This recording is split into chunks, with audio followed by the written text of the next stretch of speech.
You're listening to the AFTERBUZZ TV Network, now the largest new media platform on the web, and your #1 source for after-show entertainment. Very good, Gene Johnson.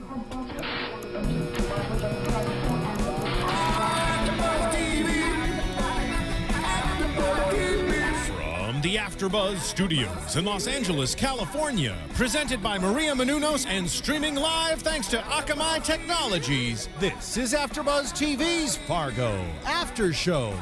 We'll break down tonight's episode and get you all the latest news and gossip. And now, another post-game wrap-up show for your favorite TV show. It's AFTERBUZZ TV's Fargo After Show.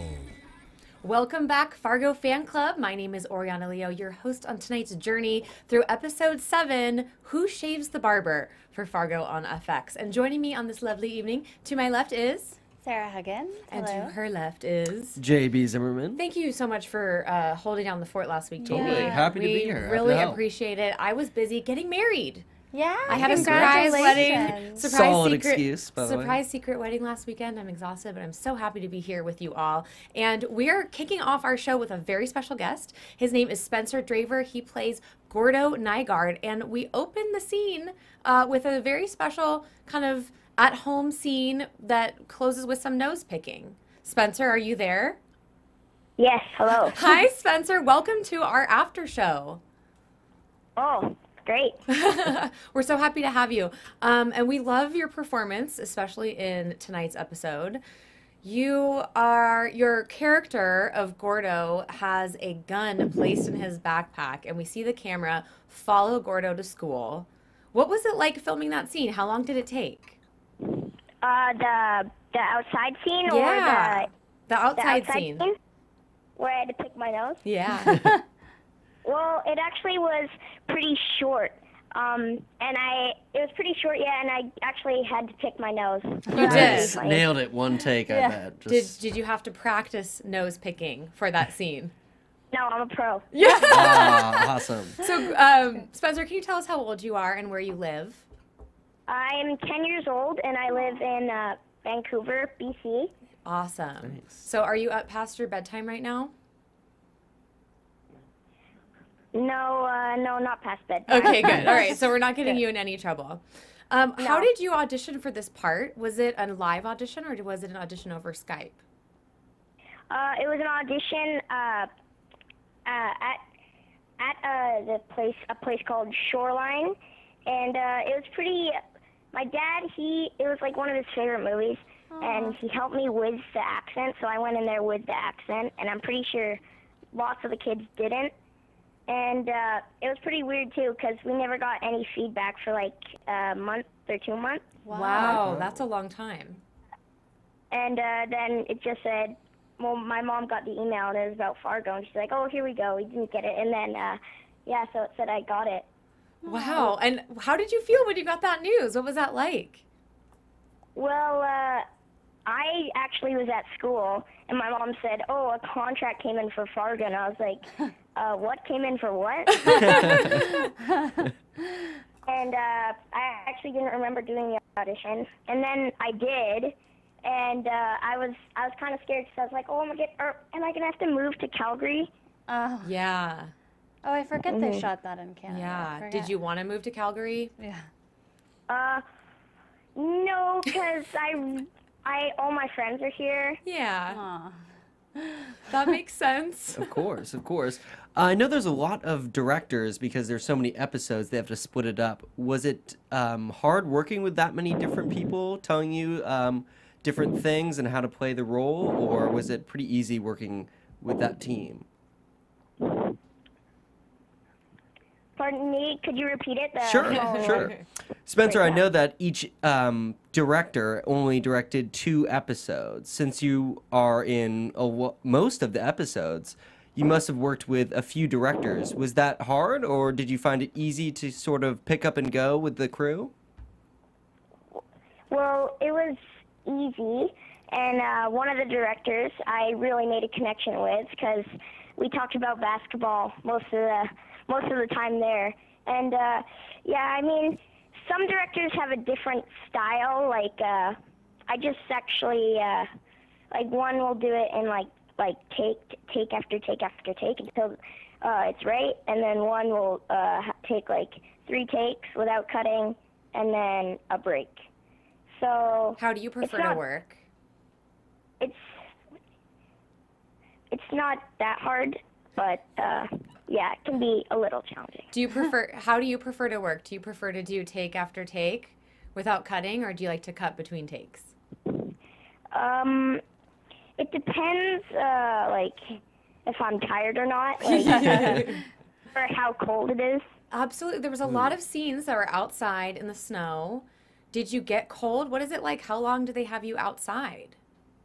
I think the only scene I had outside was when I was picking the Your nose. nose picking one. Thank goodness. So everyone else memorable gets to scene, be really obviously. cold. Yeah. Yeah. I'm so glad I'm not the guy running out with just his underwear on. Yes, I'm also glad that you're not that person. Now, you have been in some other productions. I saw that you were on something on PBS. What was that called? It's called Plum Landing. It's an animated series that's all about learning and the desert and, you know, that kind of stuff. That's really cool. Do you enjoy doing that kind of that animated voice work? Yeah, it's really fun because, you know, you don't have to remember anything. You can just go there in, like, sweatpants and just an old shirt. You don't have to get all, you don't have to get all dressed up, but you get to read, right? You get to read the script right there. I have a question, Spencer. How did you get started in the business? Was it encouraged by your parents, or was it just something you always wanted to do? Well, it started from my teacher, and she said, well, why don't you put him into acting, or he can go to fine and art school. And my mom was like, I don't know, I've seen those parents on shows. So I tried it, and my first audition, I got Diary of a Wimpy Kid, too. But it was a tiny part, but at that time, it was huge. Diary of a Wimpy Kid, too, that's a really big deal. No matter how big the part is, every part is major, I would say. Yeah. Definitely. And it's great to hear that you're still in school. Doing both, kind of working and doing school is a tremendous achievement. So congrats on that. And any upcoming projects? I mean, we know you have a few episodes left of Fargo. Obviously, production is wrapped. Are you working on anything now, or are you just getting to be a kid in school? Well, a show called The Haunting Hour, I don't know if you ever heard of it, but it's kind of a kids horror show. Ooh. And I'm actually a ghost in it. Ooh. Nice. Where did that shoot? It was here in, that's good. I think it was in Burnaby. That's great. I'm pretty sure. So, and Calgary's the only time I've ever traveled to a different province or even country to do something. Oh, wow. So it sounds like you get to stay home a lot. Yeah. That's great. That Because is you get to nice. hang out with your friends, you get to be with your parents, you get to do all the normal stuff, but you're getting to do some pretty cool stuff on TV. Yeah. So bravo to you. Do we have any final questions for the young man? I was going to ask, who is your favorite person or one of your favorite actors to work with on Fargo? Is there anyone that's like a prankster on set, or like any fun stories that you have to share? Well, all of them are great, but I'd have to say probably Martin Freeman, because we were having a fight over who brought the Chinook in, and my mom's like, oh yeah, every time we come, we bring a Chinook, and well, a Chinook is actually a wave of heat that goes into like cold areas. Oh, Oh, wow. So you were not talking about fish. And then Martin was like, no, I bring it in. I'm special. Only me. That's cool. So some good sense of humor on set. Sounds really fun. Anything else you want to ask folks? No, I think I'm good, Jamie. All right. Well, we're going to jump into this episode, but Spencer, thank you so much for joining us and being our special guest. Do you have can you give us any juicy nuggets about what's coming up on upcoming episodes for your character? Oh, I wish I could, but when I was filming the ends of my, like, the last few episodes, I'd only get my parts of the script, so this gives you a little idea on how top secret everything is. Absolutely. So are you watching every week then to see what happens? Well, I'm watching some parts, Yeah. because not really for kids. That's true. I have my mom and my dad on standby when I watch them. Absolutely. Great parents. Spencer, you have a Twitter account. We'd like our fans to be able to follow you. Yeah. Do you know what that is? What's your Twitter handle? Spencer Drever. Just Spencer Drever. That's it for everything. Just Spencer Drever. Spencer Drever, and your last name is Drever, right? Yes. Okay, perfect. Perfect. So fans, please follow Spencer Yes. on Twitter and let him know what you think about his performance and what else you'd like to see him doing. And Spencer, thank you so much for joining us. It was our pleasure. Thank you for having me on the show. Of course. Have a great night. Thank you. You too. Good night. And Fargo fan club. I mean, what a sweetheart. Our little Gordo, Adorable. right? Yeah. Absolutely adorable, 10-year-old, opening up our show as he opens up essentially the episode tonight, right? So we open up at the other Nygaard household. They're getting ready. It's breakfast time. The backpack that we know has been tampered with, right, from last time. I loved the cinematography that followed the backpack. You know, like that was where, so we knew something was going to happen. We knew it was going to be major. Following it out of the house, through, by the nose pick, through the school bus, all the way into the classroom with a monkey, you know, monkeying around that causes it to come flying out. What, did you guys have any thoughts or reactions to that scene? Well, I'm happy that they keep that sort of theme with Fargo. I mean, in the movie, it made that sort of really a big part of it, the cinematography and how they shoot certain things to give each scene a deeper meaning. And I think that rewards the viewers with multiple watchings, sort of seeing how it follows the backpack, and then you can kind of pick up new things each time. Very good. I like that. Yeah. I just love that we had a few moments like that we'll get to later, but when we have the mass carnage that we only got to hear and not see from Lauren, really had that same feel to it, and I loved that. I loved that because it really allows your imagination to go somewhere instead of it just showing you everything. Right. There's something far more artistic about it. Definitely. I didn't take a look at who was directing this episode. Did either of you? I believe it's Scott Winnant. This is the first episode this season that we've seen from him. Thank you so much, Jamie. Look at you, bringing something major to help. the show. Yes. So the next scene, we see Chief Oswalt with a warrant at Chaz Nygaard's house. You know, Kitty is there. And it's very melodramatic. It's very, it's kind of dark. It's quiet. We've got this music, this ominous music.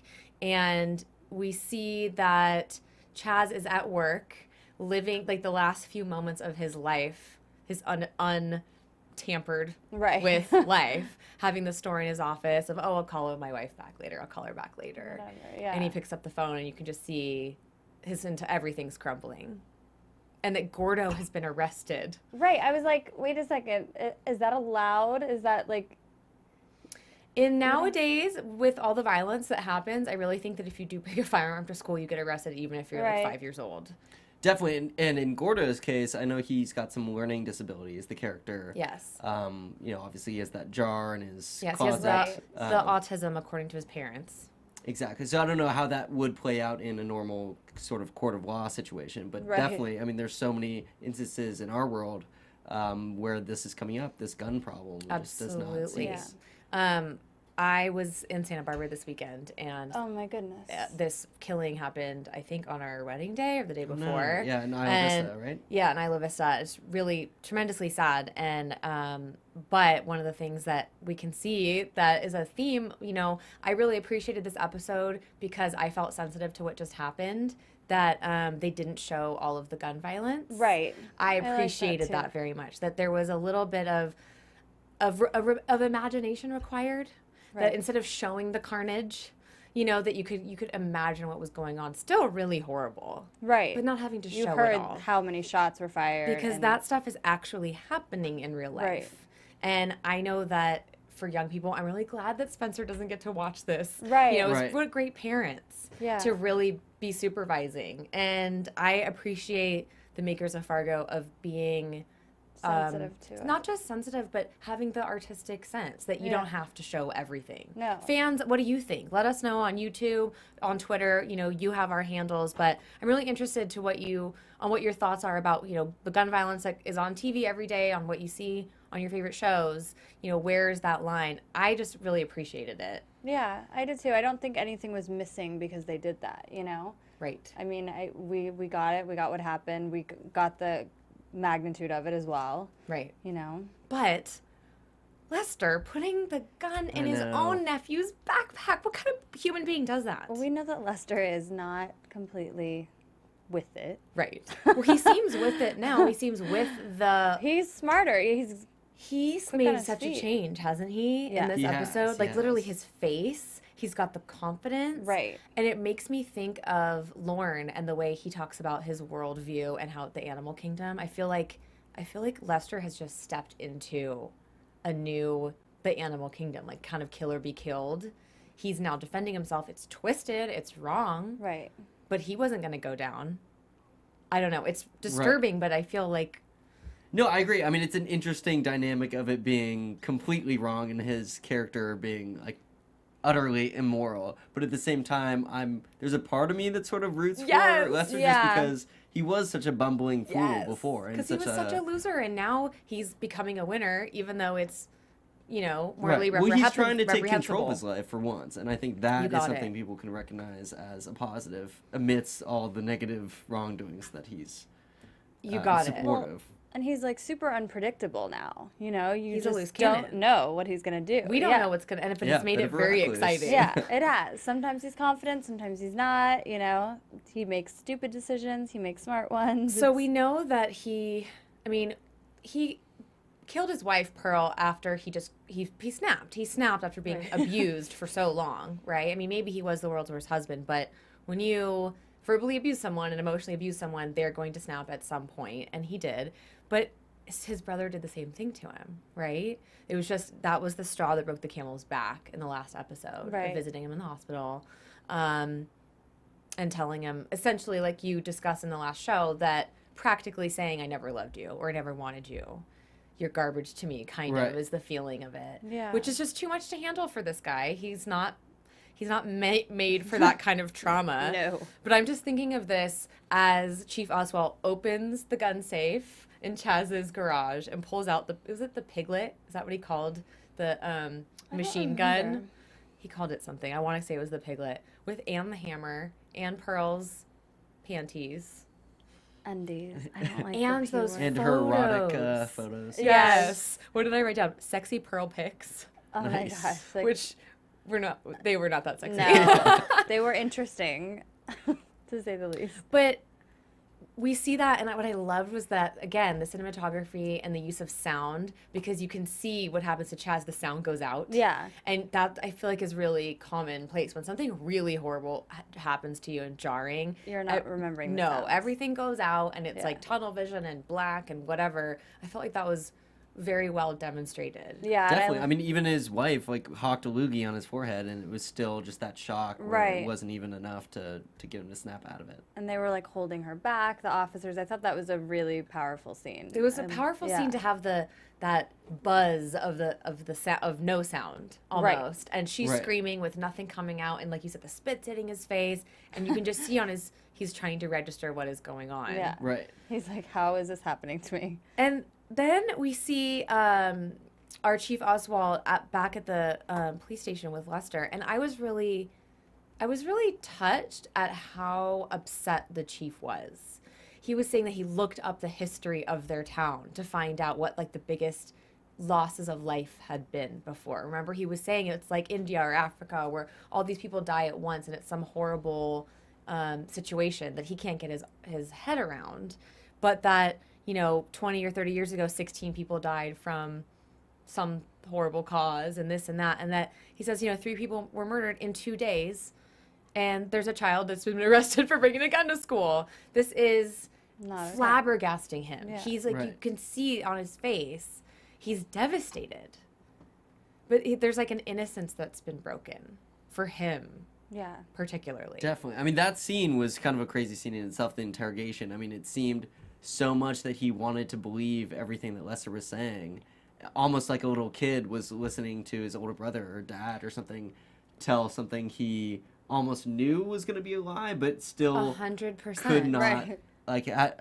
There was nothing that Lester could say that he wouldn't believe. He was like, and then what? And then what? 100%. And of course, he's breaking police protocol. You Right. don't tell the suspect Right. what happened. He literally told him, you know, that he was having an affair, right? Yes, right. I mean, Lester just, all he had to do was agree, Right. essentially. He, you know, Chief Oswald leads him down a path of what he wants to believe happened. And Lester does a great job, I think, of corroborating this quote-unquote story.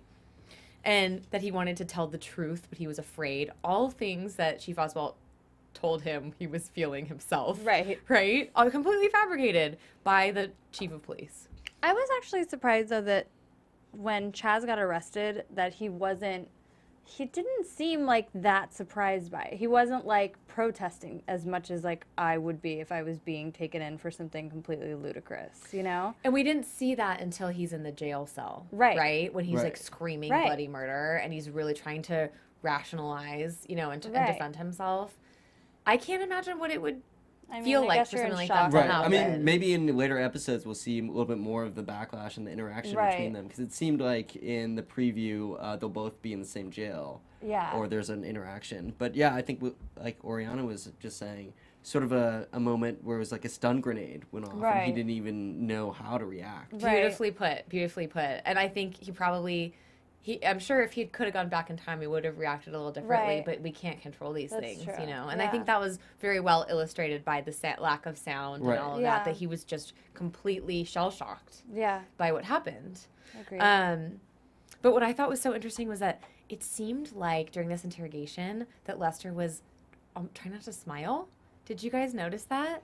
Like he kept clearing his throat. Right, because he like realized he was about to get off. Yeah. Yeah. But he like, I feel like he had this little sense of, like you were saying, accomplishment before it was Yeah. even over. Like he knew Right. he was being led down a path to his innocence by Right. the chief of police, and he started to realize what was happening. Right. Getting maybe drunk on his power, perhaps. He's Definitely. know. I mean, it seemed like throughout the episode arc, he sort of got more confidence and took more liberties as it went on. I mean, obviously at the end, he takes the biggest one. And I couldn't believe, so when he's leaving and he, you know, you can see Chaz is in the jail cell screaming bloody murder, and Lester doesn't look back. He No. smiles. Right. And then that's the intro to the show, Yeah. to this episode right there. And it just made me think, oh my God, like revenge Yeah. on Lester's behalf. Like he's Yeah. turned into a different man. Has this been Lauren's master plan all along? Like, I don't know what Lauren's master plan is, but Right. this would be it if there was one. Would be turning someone who is pathetic into someone who's in control of his own destiny, but also doesn't care what sort of damage he does.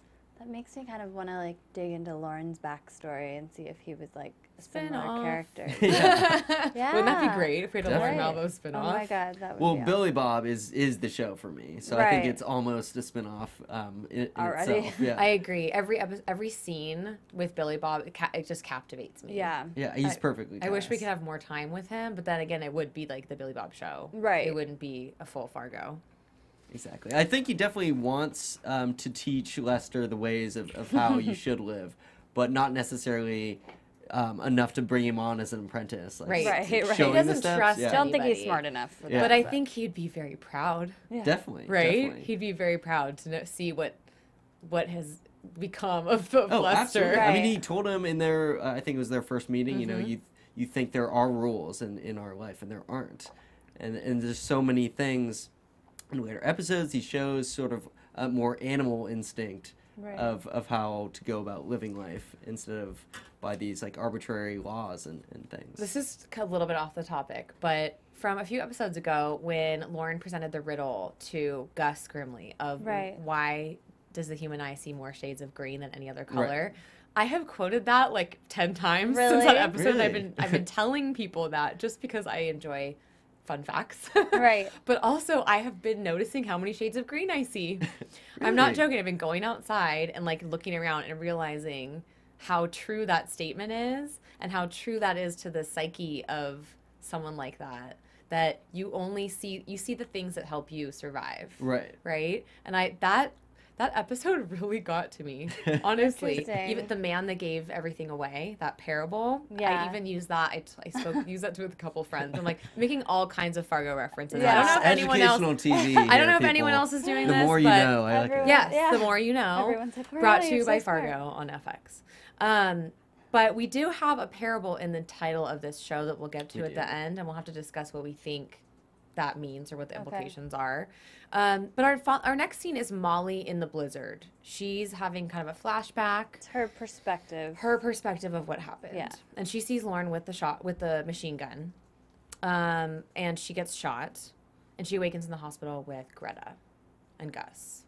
And, I mean, what a guy. I know. I was glad she was alive. I really thought that was the end for her. Yeah. I did. I thought it was over. I didn't, but didn't? at the same time, I was not here and part of the group. Right. I just I thought wasn't there's either. no way that the story could be over. Right. Right? That's true. Right. That would be really sad if they didn't get to, like... There needs have to a be little- some kind of, Yeah, that's like... true. Definitely. I mean, they made it seem like it was completely curtains for Sure. Molly. But Yeah. given that it was only episode 6, I thought, I don't know if Gus can carry us to 10. Right. Right, Yeah, that's just from a true. storytelling perspective, Right. she's so integral to this story. Yeah. We really can't do anything without her. And then I was thinking, well, even if she was dead, there must be flashbacks Right. or Right. something where her character is there to Lives tell the on. story. Yeah. Yeah. Plus, I mean, she's the main detective, if there is one, in the show. I mean, Right, she's the that's only true. one that's sort of She's on the the right only track. one that even cares about the truth. Anything, yeah.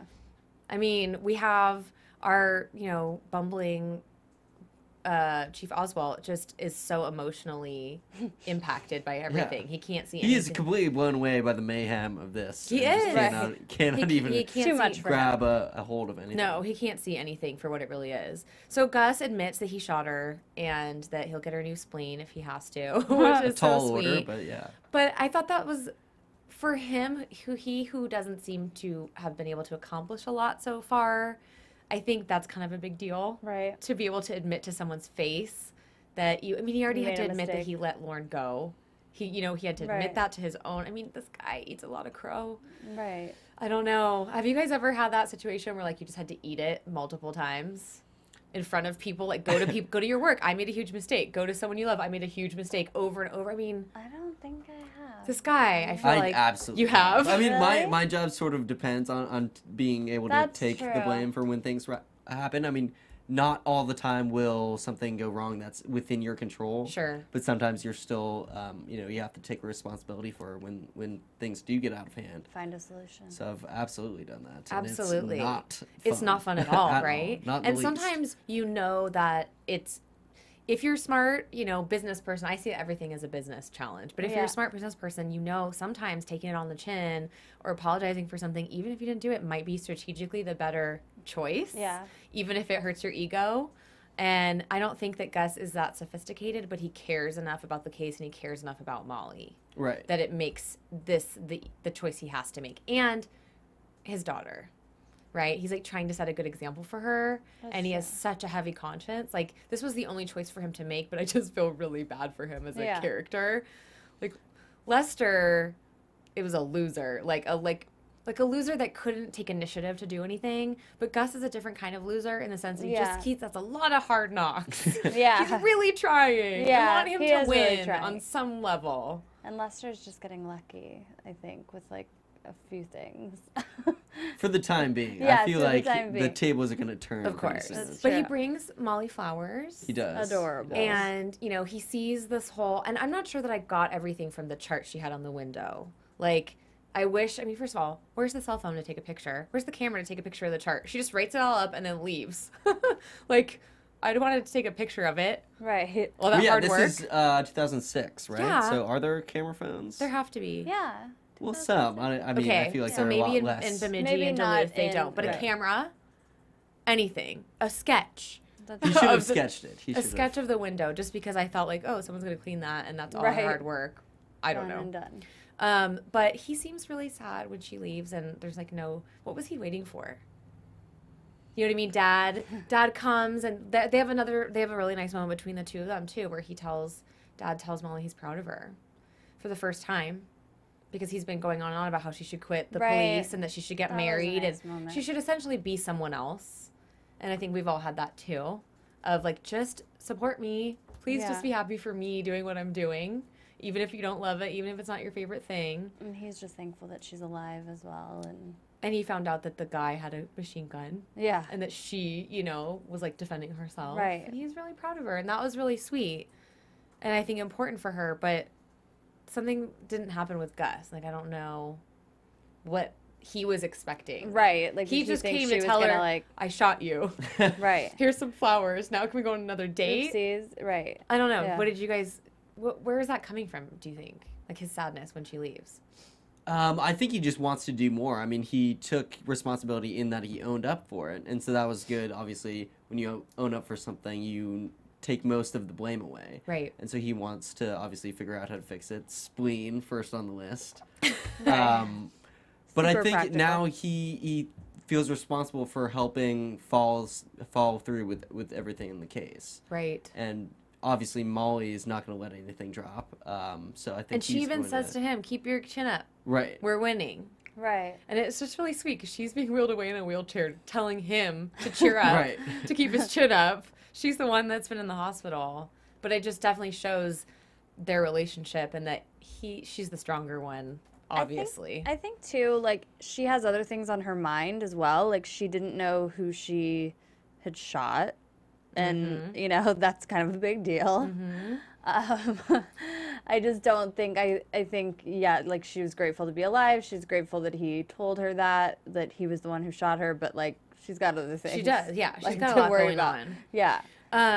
So very briefly, Lester goes home and we see that he has, this is a whole new man, right? Right. He walks in, Making moves. He's got a different like air about him. He looks at the blood and just like walks around it, pulls out the phone book and just calls the cleaning service. Right. Which this is episode 7. Right. That mess has been there for a long time. 7 episodes. Yeah, I mean, even if it's only been a week in the show, Right. still it's too long. pretty disgusting. But what happens? He gets hung up on? Yeah, I think he gets to the part where there's blood everywhere, and then that's where they. But he pass out. says, you guys do crime scenes, right? Does the person on the other end say yes? Well, because he was like, no, there's not really a lot of broken glass, and He's he's like, saying is break-in. Right, exactly, and I think because the town is so small, they're not used to any crime of that Right. magnitude. Thank you for all. clarifying. I'm thinking crime scene is a crime scene. No. right, The Bemidji crime scene is like a break-in. Right, and it's they like kids throwing rocks at windows Right. or something. Right. So he might have a harder time getting this cleaned up than Yeah. he thought. Exactly. However, he did say in the beginning episodes that they had a service, some kind of like hazmat type service, Right. that they left him the number. He just hasn't called it. right. We'll see how he deals with that. And then we jump over to water aerobics in Reno, Nevada. We know this has to be Yes. important if we're going to close up on this guy's face. Right. Which I'm thinking, who the hell is this? We've seen him before. He walks into Rundle Real Estate, and there waits for him is our favorite Lauren Malvo in front of all those phones that talks about how there isn't a pin in Georgia, and we get to know a little bit too much about this guy and what he doesn't like about Georgia and his ex-wife. But Lauren is there to find out why he has guys tailing him, why they try to take him out, and who did this. Right. Right? And this is like the master of revenge. I mean, I don't know what this guy's name is, but he pretty much just says, it's not my business to get involved in squabbles that are personal. And if somebody calls me about something, it's, we always have a solution, essentially. Nobody calls about asking for you. Right. Do you believe him? What was your take on that scene? I don't know. I got kind of a mixed feeling from yeah. that. It seemed like, on one hand, he had to stay professional as possible when dealing with that kind of sketchy business model. But on the other, I mean, it seemed weird that he wouldn't sort of, if things went astray, like, why wouldn't you try to fix it right away? I mean, there are only so many options in that. I thought it was interesting that he walks in and says, are you going to let me sit down or are you going to kill me standing up? Right. When he could have just walked in and closed the door and ran away. Like, Right, just, I mean, I guess he help with me. someone like Lauren, and he knows Lauren because he's hired him, he knows it's inevitable. Like, Right. if he wants to kill you, he's going to kill you. Right. So don't There's really run. nothing you There's can no do. point. But that was really interesting that he knew exactly what was going to happen, and Lauren gave him the two options: ambulance phone or coroner phone. Right? Which one am I going to choose? We still don't know Right. exactly what happened, but he gives him the information. I mean, is that what? How does? He definitely gave him the information him because some afterwards information. we saw that he Yes. went to the And there's no building. other way that rampage. would have Right. happened. So this guy was implicated in some way. Lauren doesn't tend to find these people and hurt them for no reason. Right. There's some reason. It doesn't mean it's a good reason. Right. But there's some connection there. So he clearly knew something. Yeah. At least they said Fargo sent them, Mr. Yeah. Numbers and Mr. Wrench, if they said that Fargo sent them, he knew that this would be that the guy would know. Yeah. And apparently he did. Yeah. Well, yeah, I think that, I mean, it's possible that Warren killed him and found out some other way, but I do think that the phone guy maybe didn't plan for them to come get Warren, but knew the other company or something. I mean, obviously the world is pretty small in that sort of business. Yeah. Right. I feel like he could, through a few references, figure out what had happened. So before we get to the carnage that we just hear and we don't see, we see Molly visiting Mr. Wrench Right. in the hospital. That was her victim. That was her victim. She hadn't really known until then who it was. I thought it was really interesting that when she says, you know, what's the point to him? She's trying to have this conversation, and she goes, what's the point? You know, your friend's dead. You're going to spend the rest of your life in jail. And for what? And he leaves the room in that sense of turns his head so that he doesn't have to look at her, talk to her, be part, you know, because he can't go anywhere clearly. Right. Right. But what is the point? And that sort of got me thinking of, like, what is the point? That's sort of the whole idea of Fargo, the film. Right, the movie, yeah. Right, Exactly. is what's the, like, why would you go do this, create this horrible situation for absolutely nothing? Right. Right? All this pain and carnage for nothing. Right. And it continues the cycle of violence. And here he is, like, and she's absolutely right.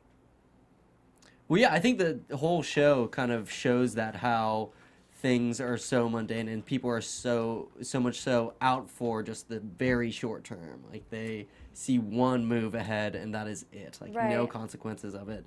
And that's how they get into trouble, and it just downward spirals into just a catastrophe. But I think it's so reflective of reality. Right. Of just how, Oh, how yeah, for incredibly sure. short-sighted people can be. And they'll do the stupidest things for something that, in the long run, is not important. No. Like everything that's going on in the show. So they show us Chaz in jail, and that he's transferred to county, and the looks on everyone's faces. And you had a good comment. You were like, he's a pretty boy and he's not He's gonna not last going to make long. it in county. Yeah. No, a pretty boy like him isn't going to make it in county. And not just that, I also got the idea of, you know, in our society today, when someone is accused of something, it ruins their life, whether they're guilty or not. That's true. And it gave me that feeling where he's being walked and every deputy is looking and Right. shaking their head. You Speculating, disgusting. yeah. Yeah, you know, they're all making these judgment calls. Lester's winning because Yeah. of that. You know, because he doesn't have to be on the receiving end of it. No matter Right. what happens, it's already ruining his brother's life. Right. Already They're from this very they're moment. no longer looking at him in any way. But guilty. Yeah, but guilty. Period. Right. And it's sad to see because that does I mean, it's obviously It very does rare, but happen. you do hear these stories about people getting out like 15, 20 years afterwards. Yeah. And they were wrongly accused, and it's like, how can you ruin someone's life like that? It's Just to heartbreaking. save their own. Yeah. But then, and on top of it, the shoddy police work. That happens too. A You know what I lot. mean? I mean, just here in LA County, there's some really bad stuff going on. What Of, are you talking about? yeah, it's just, it's unbelievable. But I just think this is definitely art imitating life in some way. Right. That's why they call it a dark comedy. Yeah. And then we have the insurance office where Lester goes back. And I couldn't believe the first thing he goes is, well, I'm the victim here. Yeah. That's the first thing he says. And he says it was like he's almost happy about it. Like, Yeah. I'm the victim here. He's like, I'm ready to go back to work. Okay. He's definitely flipped the script in his own head. Yeah. He's listening to something like a different track in his own mind, right? Instead of him being the victim and being, you know, shit on all the time, frankly. He's been listening to some self-help tapes. He's been listening to those Lauren Malvo tapes Yeah, that he yeah. records and Yeah. listens to over and over. And he's ready to start fresh. So he offers to go see Mrs. Hess. Right. Who, I mean, we already know that, I mean, do we know his boss's name? Who's boss? Mr. Hess? Lester's. Oh, no. Must Yeah, have. I but don't know. he says that her claim, Mrs. Hess's claim, got denied because Mr. Hess stopped paying his premiums. Right. So, And And I thought that was interesting. Like, why did they let that happen? Like, I wonder what the Right. story is behind Right. that. I mean, just a character trait of Sam Right. makes him seem sort of a slimy guy. Yeah. He married a stripper, obviously, Right. so who he was cheating on. So I think it all just kind of adds up to the kind of person he was. Absolutely. Yeah. But, like, who was handling the account? Like, I don't know. Right. Because he was saying, oh, that's too bad for us because that was a really good account. And then I thought, whose job was that? Like, was that Right. Lester's job? I don't know. Right. I don't know. But he hasn't been very good at it. He it decides seems. to break the news via house call. Yeah, break the news via house call. I mean, I think he was hoping to, well, he got what he was hoping for, obviously. It's a little bit traumatizing. And again, so we are brought to this building. It looks like kind of like a federal building, but I don't know what it was. Me neither. And Yeah. we see our favorites, Key and Peele from Oh Comedy my gosh, Central. that was so cool. Great Fantastic. cameo. Great Great. cameo. And we'll see if we're going to, I don't know if we'll I see feel them like we again. might see them again. must. So if first of all, they're in their car. They're and FBI agents. They're FBI agents, and they're obviously spying on who's inside. Is what I'm Right. assuming. The FBI stakeout, of course. The FBI stakeout in which they're debating the nature of fast food. Right. Right, is one Classic Key and Peele. classic moment. Key and Peele, classic agent talk. I imagine. Yeah. Are you really going to eat that? Yes. Get away from me. But like how we were talking about before, the soundtrack of the carnage, and again, just how good Lorne is at what he does. That he can hide the machine gun in his jacket Just waltz in there. right in front of the agents, that they don't even notice anything's going on until a body flies out of the window. Right. Whoops. Oopsies. There was a Um, lot of gunshots too. A lot of gunshots. Do we think this is realistic? That they're in a car across the street from a building that he's unloaded like 3 magazines, Well, and they I- haven't noticed. I think it's just that short-sightedness in a different way. I mean, we have sort of the metaphysical one with everybody and their choices, but we also have a literal one. He literally walks right in front of the FBI's car Right. and into the building that they're supposed to be staking out. So it's sort of everything around is just not like these people have no clue. And not only that, but also you don't tend to see things that you're not looking for. Right. And Lorne knows that so well. Yeah. And hence the green and the predators. Right. Right? That's how he does everything in plain sight, and that's how he gets Yeah. away with it. It's so disturbing. But again, the cinematography and the choice of not showing that Even one person, except for the Just guy the- that fell out of the window. when he came out the window, and then I think he showed one shot being fired off of someone else. I thought that was plenty and really efficacious. Yeah. And hearing people screaming and oh no, and he gets the answers out of everyone too. Yeah. Did you notice that? Yeah. Where's the head guy, third The floor? elevator code. What's the Yeah. elevator code? Yeah. Like these people are dying, Right. and he's getting information from them. It's just over the top amazing. to me. Yeah. Like why? I don't know.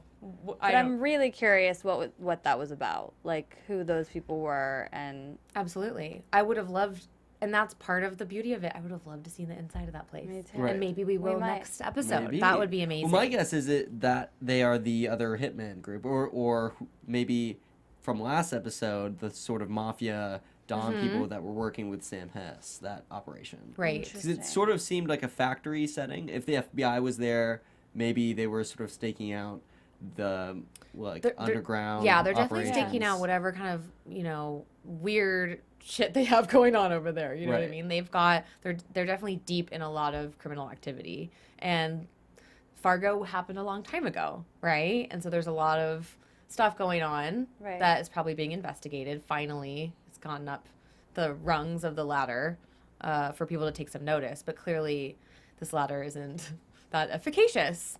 So we see that Lauren just walks right out. right. We have the FBI agents identifying problem. themselves, fighting over who's going to talk, clearing the scene, calling for backup. calling for backup, and they're like, they know they have nothing. They have a body. That's all they have. And Lauren walks right out. I don't know what else to say about that. Yeah. I mean, Lauren, just like a boss. Just He like a is- boss. Yeah. He has no fear.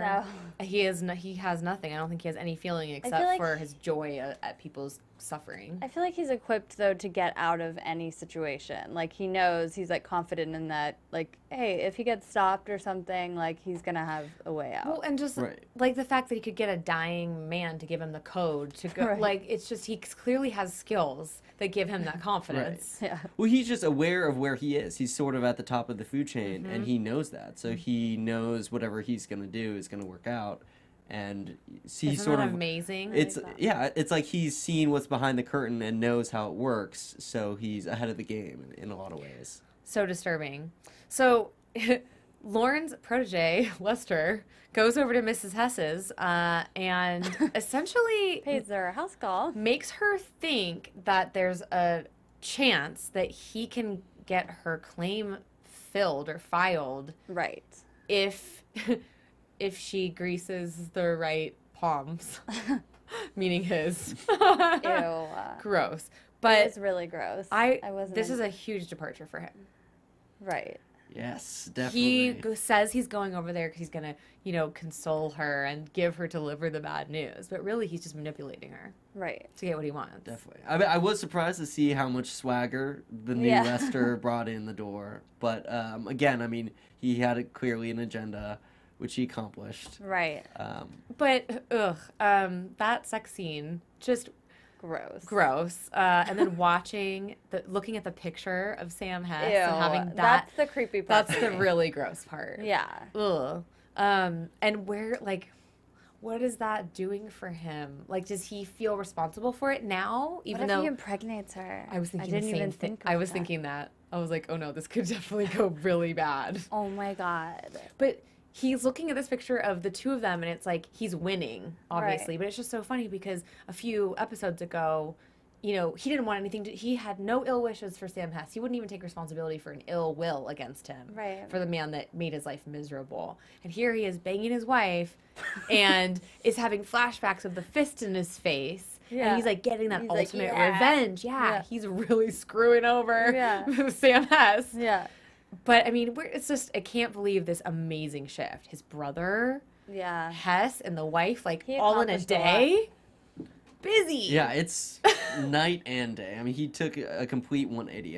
In the beginning, they said, Bob Odenkirk's character said that, he remembers Lester being that nice boyfriend guy saying, like, I'm going to marry that girl. Right. And now he's committing adultery, like, Right. after a murder. It's kind of... After setting up his what brother. is I mean, happening. Yeah. it's pretty amazing, this web that shift. Lauren has woven for him. So after Mrs. Hess, we see that Molly and Dad are driving over to the Bemidji PD. She wants to go and talk about the case, at least for a minute before she goes home, and finds that there's no one there. They're all out celebrating that the case is closed and that Right. Chaz Nygaard is the guy. And you could just see Molly, I don't know, what would you Meltdown call that? city. Like a panic attack, meltdown. I mean, she can tell it's occurring to her that she's perhaps been had or been played, or that Right. Lester is winning this game, this round.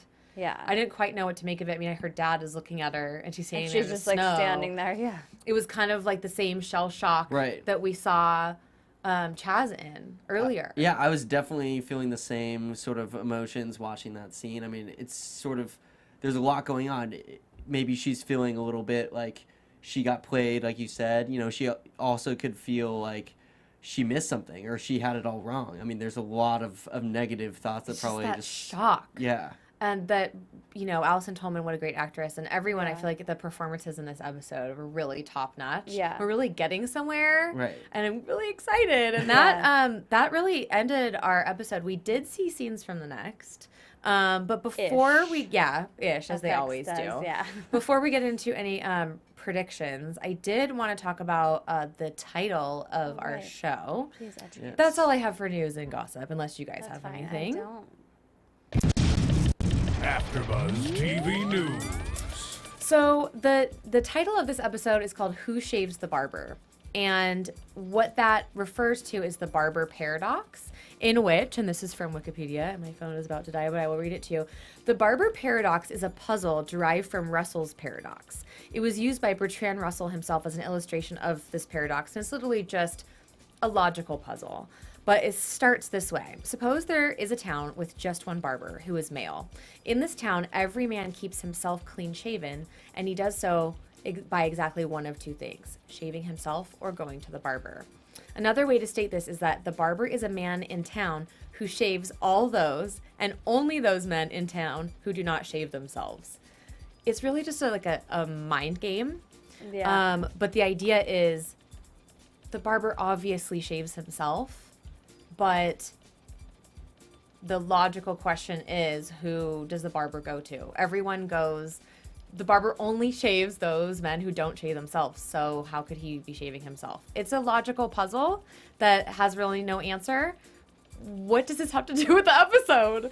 That was, you know, I was reading this going, okay, so this is that circle of, you know, there is no answer, or the answer maybe is really obvious, but it doesn't seem like it would make sense. And I think that may be what's happening with Chief Oswald, you know, is that the answer is right in front of him and Molly sees it the whole time, but it just doesn't seem possible. Yeah.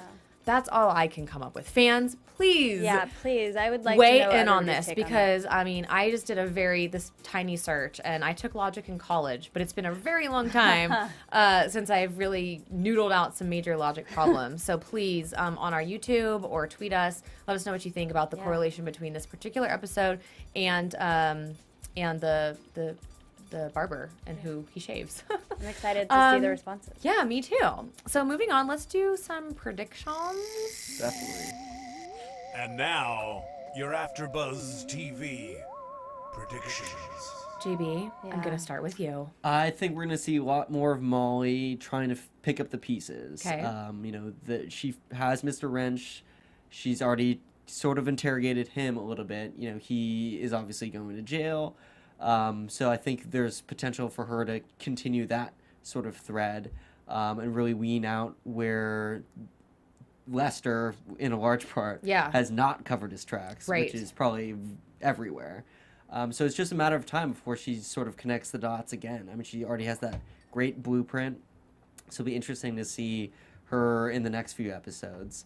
As a viewer, I really come around on Molly. I mean, she was sort of a goody two-shoes type character who I sort of despised on a lot of levels before. But now, I mean, she's so selfless to see her, as we were talking about, after losing her spleen, being shot in the hospital, being wheeled off in a wheelchair, she's still able to see, you know, the positive and think that way. So it's you know, nice to see a character like that sort of succeed and to be able to cheer her on now. Absolutely. Sarah, any predictions? I have more hopes. Okay. Predictions. Share your hopes and dreams, darling. I want more Key and Peele. I hope we see Oh, more of absolutely. them. I think we all want more Okay, Key and good. Peele.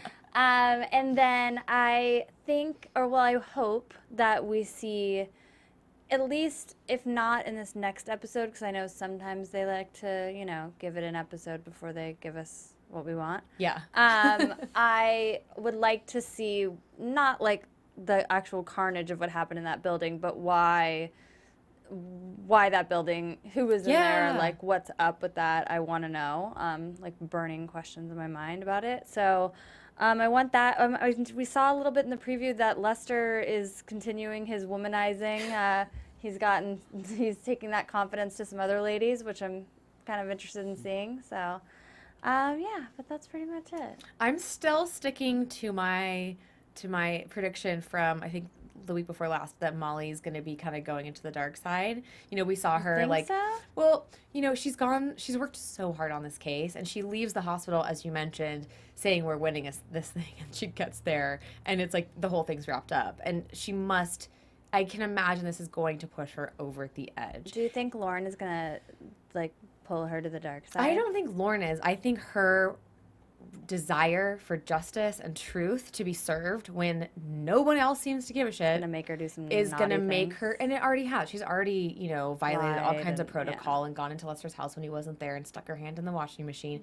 She's done all kinds of things. I just see that this is going to motivate her even farther, and I imagine that Lester's behavior is going to really aggravate her, because he's walking around like he's got a swinging dick, and that is just going to make her absolutely crazy, as it should.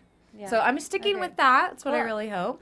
And let's tell all the fans at home where they can find us. JB, I'd like to start with you. Where can they find you? You guys can find me at JB_Zimmerman on Twitter and Instagram. I also host Riot on AfterBuzz TV, Ending Sunday, Silicon Valley, and Marin on Thursdays. Please check out everything that JB does because he's been Yes, so he's awesome. stellar on our Thank panel. you, You are thank invited you. back anytime. Yes, Totally. we might have to have 5. I'd be of happy. those. Yeah, we to might do have to that. have a five. Yeah. A five some. That'd be awesome. And you, darling? I am at Sarah on the Go, Sarah with an H on Twitter, and SarahBear627 on Instagram. And I'm Oriana Leo. You can find me on Twitter at Miss Oriana Leo, Instagram, Oriana Leo, my website, orianaleo.com. Thank you so much for spending another evening with us and wrapping up Fargo on FX. We'll be back next week. Take care. Bye. Bye. Later. From executive producers Maria Menounos, Kevin Undergaro, Phil Svitek, and the entire AfterBuzz TV staff, we would like to thank you for listening to the AfterBuzz TV network. To watch or listen to other after shows and post comments or questions, be sure to visit AfterBuzzTV.com. I'm Sir Richard Wentworth, and this has been a presentation of AfterBuzz TV. Buzz you later. The views expressed herein are those of the hosts only and do not necessarily reflect the views of AfterBuzz TV or its owners or principals. Thank you for watching AfterBuzz TV on YouTube. For more of your favorite after shows and interviews, subscribe to our channel here, and be sure to share your opinion on the episode in the comment section below here. We'd love to see what you guys are buzzing about. Thanks again. Buzz you later.